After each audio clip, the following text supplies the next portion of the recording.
معروف لکھاری اور تجزیہ کار حماد غزنوی نے کہا ہے کہ جو قومیں اپنی تاریخ سے سبق حاصل نہیں کرتی، تاریخ آخر کار ان سے انتقام لیتی ہے اور انہیں تباہ و برباد کر دیتی ہے۔ روزنامہ جنگ کے لیے اپنے سیاسی تجزیے میں ان کا کہنا ہے کہ قوموں سے غلطیاں ہو جانا اور ریاستوں کی زندگی میں سانحات ایک فطری عمل ہے، تاہم قوموں کے مستقبل کا فیصلہ اس بات سے ہوتا ہے کہ وہ ان حادثات سے کیا سبق سیکھتی ہیں۔ حماد غزنوی کے مطابق وہ قومیں سنبھل جاتی ہیں جو ماضی کے سانحات کے بعد حفاظتی بند باندھتی ہیں تاکہ وہ غلطیاں دوبارہ نہ دہرائی جائیں۔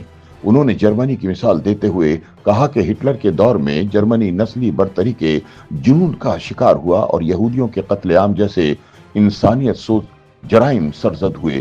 نئے جرمنی نے اس اجتماعی جرم کو تسلیم کیا اور اپنے تمام اداروں کی بنیاد نسلی برابری پر رکھی۔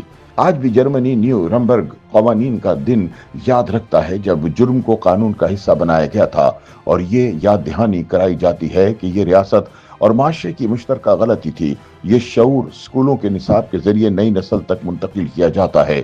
اس کے برعکس پاکستان میں ملک کی تاریخ کے سب سے بڑے سانحے یعنی سقوط مشرقی پاکستان سے سیکھے گئے اسباق کا اندازہ آج بھی نصابی کتب سے لگایا جا سکتا ہے، جہاں مشرقی پاکستان کی علیحدگی کی بنیادی وجہ اب تک ہنود کی سازش کو قرار دیا جاتا ہے۔ حماد غزنوی کہتے ہیں کہ ہماری نصابی کتب تاریخ کو مسخ کر رہی ہیں، لیکن تاریخ مسخ کرنے والوں کو تاریخ بالآخر اپنی کند چھری سے ذبح کر دیا کرتی ہے۔ حماد غزنوی نے یاد دلایا کہ ماضی میں بطور معاشرہ سقوط ڈھاکہ کو باقاعدگی سے یاد کیا جاتا تھا۔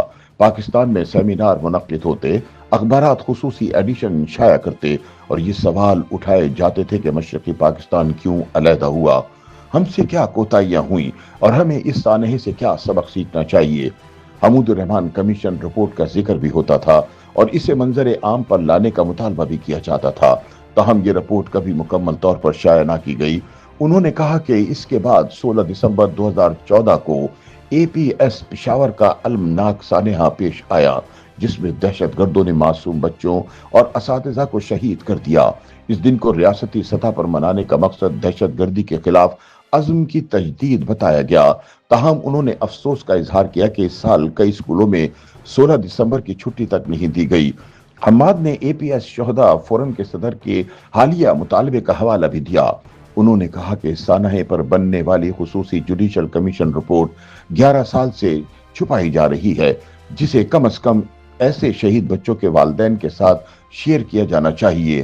حماد غزنوی کے مطابق سقوط مشرقی پاکستان سے چھینکے جانے والے اسباق نہایت واضح تھے۔ وفاق میں شامل تمام اکائیوں کو سیاسی، معاشی اور معاشرتی برابری کا احساس ہونا چاہیے۔ علاقائی وسائل پر پہلا حق اسی علاقے کا ہونا چاہیے اور شفاف انتخابات کے نتائج کو امن تسلیم کیا جانا چاہیے۔ انہوں نے کہا کہ جب مسلسل ناانصافیوں کے باعث کسی قوم کی امید ختم ہو جائے تو پرامن جدوجہد کا راستہ بھی بند ہو جاتا ہے، اور یہی بنگال میں ہوا۔ حماد کے مطابق بدقسمتی سے ریاست نے ان اسباق سے یہ نتیجہ اخذ کیا کہ شفاف انتخابات ملک توڑ دیتے ہیں، لہٰذا اس عمل سے ہر حال میں بچنا چاہیے۔ آئین، پارلیمان، انصاف اور آزادی اظہار سے متعلق جو اسباق سیکھے گئے، ان کے نتائج گزشتہ 55 برسوں سے سب کے سامنے ہیں۔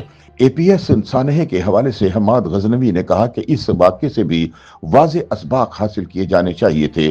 ان کے مطابق جب ریاستیں دوسروں کی جنگوں میں حصہ لیتی ہیں تو ان کی آگ اپنے گھر کو بھی جلا دیتی ہے۔ جنگجو گروہ تیار کیے جائیں تو جنگ ان کا پیشہ بن جاتی ہے، اور جنگ ختم ہونے پر وہ اپنی ہی ملک کے خلاف ہتھیار اٹھا لیتے ہیں۔ انہوں نے کہا کہ ٹی ٹی پی کی تشکیل کے بعد پاکستان میں بھی یہی ہوا، اور بعض ازاں دہشت گردی کے خلاف آپریشنز کے باوجود ایسے عناصر کو عمران خان کے دور حکومت میں دوبارہ واپس لا کر آباد کرنے کا عمل شروع کر دیا گیا۔ حماد غزنوی نے سوال اٹھائے کہ کیا اے پی ایس کے سانحے کے بعد ہماری پارلیمنٹ نے جو نیشنل ایکشن پلان بنایا تھا اس پر عمل ہوا، اور کیا دہشت گردی کا خاتمہ ہو گیا؟